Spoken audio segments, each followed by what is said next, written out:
The rain had not stopped for hours, turning the streets of Portland, Oregon into a maze of puddles, slippery sidewalks, and muddy parking lots.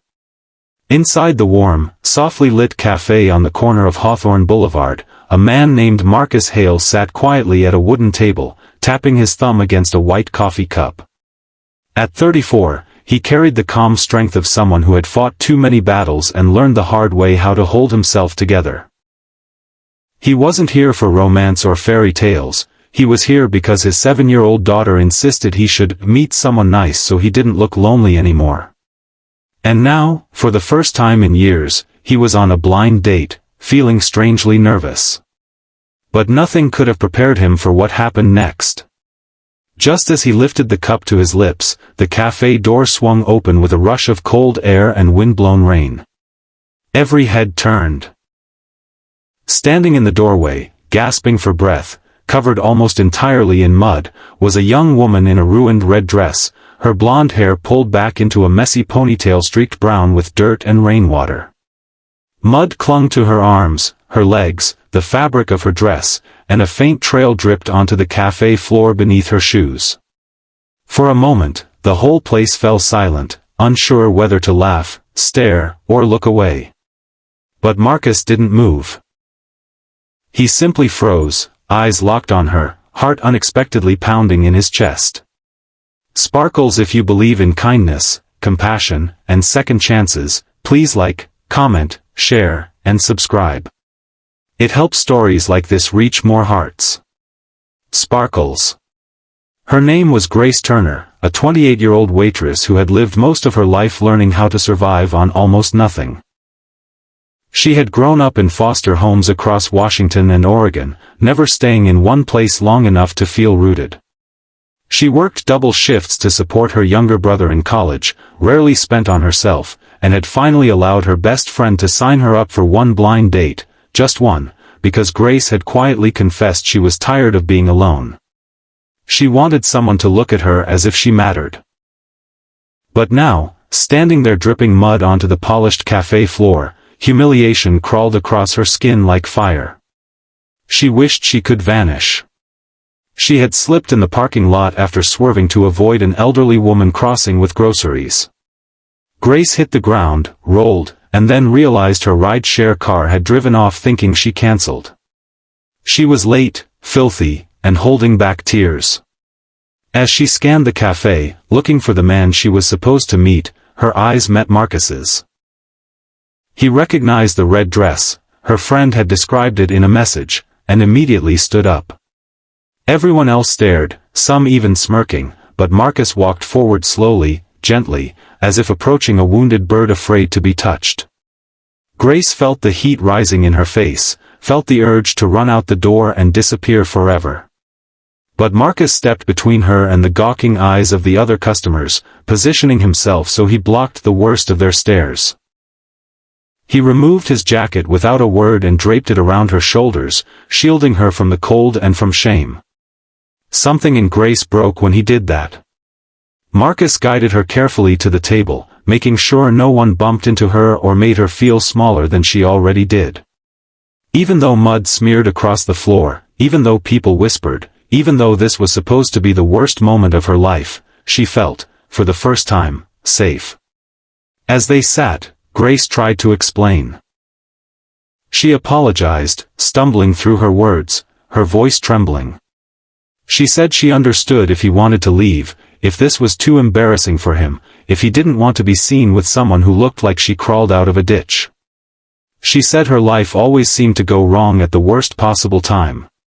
She told him she should have canceled, should have gone home to change, should have done anything except walk into a cafe looking like a disaster. Marcus listened to every word without flinching. He wasn't the type to judge anyone by appearances. He had spent years raising his daughter alone after his marriage fell apart, working 80-hour weeks to keep food on the table, fighting off exhaustion so his little girl wouldn't grow up feeling as abandoned as he once had. He knew what it felt like to carry too much, to break in silence, to want to be seen but fear being rejected. And above all, he knew what real beauty looked like. It wasn't polished or perfect. It was honest. So he leaned forward slightly, studying her face. Beneath the mud, beneath the embarrassment, her eyes carried something heavy, something vulnerable, something he hadn't seen in a long time. She was trying not to cry. She was trying to be brave. He saw it all. And he cared. Grace expected disgust or pity. Instead, Marcus asked if she wanted warm tea, a towel, and a few minutes to breathe. She nodded silently, stunned by his gentleness. He walked to the counter, ignoring the whispers, and returned with napkins, warm water, and a soft smile that she didn't know how to handle. As she cleaned her hands, her cheeks burned with humiliation, but Marcus kept talking to her casually, about the weather, about the cafe, about how his daughter tried to teach their dog how to dance. He spoke as if nothing was wrong, as if she weren't sitting there covered in mud, as if she belonged there just like anyone else. Slowly, Grace's breathing steadied. Her shoulders relaxed. Her heartbeat slowed enough that she could truly look at him. He was handsome, blue shirt, sharp jawline, storm gray eyes that seemed to read her soul, and he was calm, unbelievably calm. He wasn't embarrassed. He wasn't annoyed. He wasn't judging. He was simply present. As minutes turned into an hour, Grace found herself opening up about her life.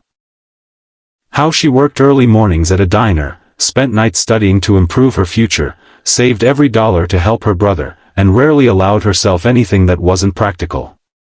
She told him about her car breaking down 2 days ago, about losing one of her jobs last week, about how she almost didn't come tonight because she felt too broken for anyone to want her.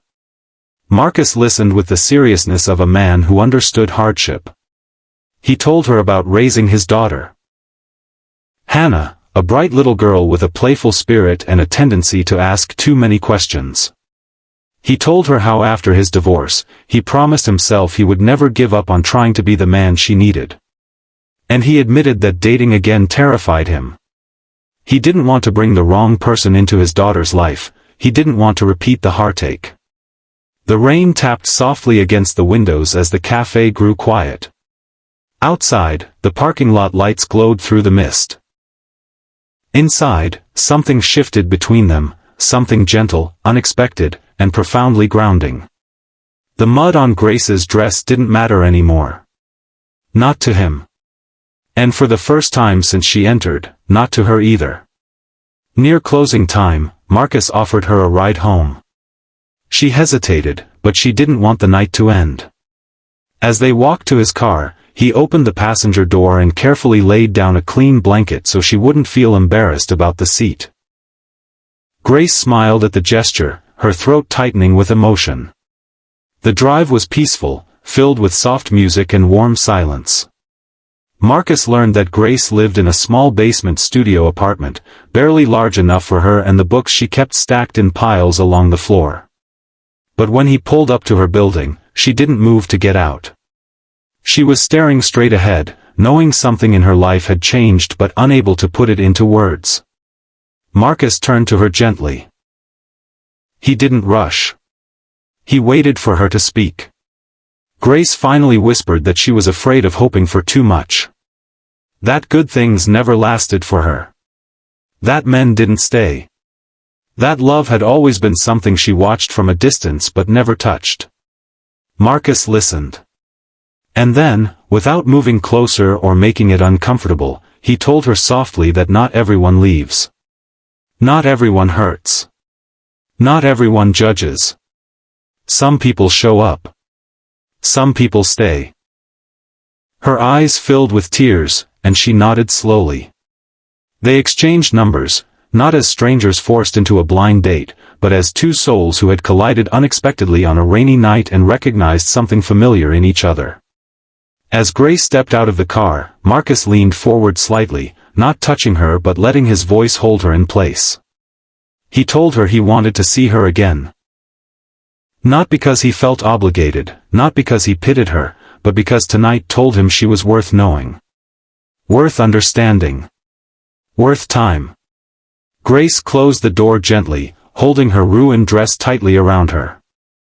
But she walked toward her building with a smile that felt like sunlight after years of winter. Her life wasn't perfect. His wasn't either. But something had begun. Something neither expected. If this story touched your heart even a little, please like, comment, share, and subscribe. Your support helps keep these emotional stories alive. Speech balloon before you go, comment below, should Marcus introduce Grace to his daughter Hannah someday?